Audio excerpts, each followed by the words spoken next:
Hello friends, பாப்பாவுக்கு leave விட்டனால நான் வந்து அம்மா வீட்டுக்கு வந்துட்டேன். போன வாரம் வந்து உடம்பு சரியில்லாதனால என்னால் செவ்வாய் ஹோரையில் சாமி கும்பிட முடியல. நான் வந்து 48 நாள் 48 செவ்வாய் தான் கும்பிடணும் அந்த மாதிரிலாம் நான் நினைக்கல.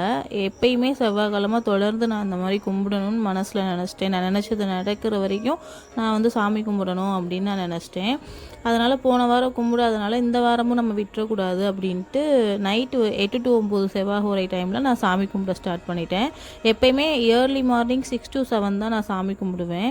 இந்த தாட்டி வந்துட்டு உடம்பு சரியில்லாதனால நம்ம நைட்டு கும்பிடலாம் அப்படின்ட்டு 8 to 9 நல்லா முருகனை வந்து வேண்டிக்கிட்டு சாமி கும்பிட்டாச்சு நல்லபடியாக.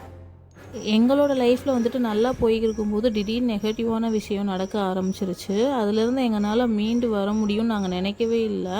அந்த டைம்லேயும் நான் விடாமல் சாமி கும்பிட்டேன் செவ்வாய்ஹோரை டைமில். அதனால் இப்போ கொஞ்சம் நாங்கள் வந்துட்டு வெளியில் வந்திருக்கோம், அதுலேருந்து கொஞ்சம் மீண்டு வந்திருக்கோம். அதனால் நான் வந்துட்டு இதை விடாமல் சாமி கும்பிடணும் அப்படின்னு சொல்லி நான் வந்து ஸ்டார்ட் பண்ணியாச்சு. நம்ம சேனல் பிடிச்சிருந்தா மறக்காமல் சப்ஸ்கிரைப் பண்ணுங்கள் ஃப்ரெண்ட்ஸ் அண்ட் ஃபேமிலிக்கு ஷேர் பண்ணுங்கள். தேங்க்யூ.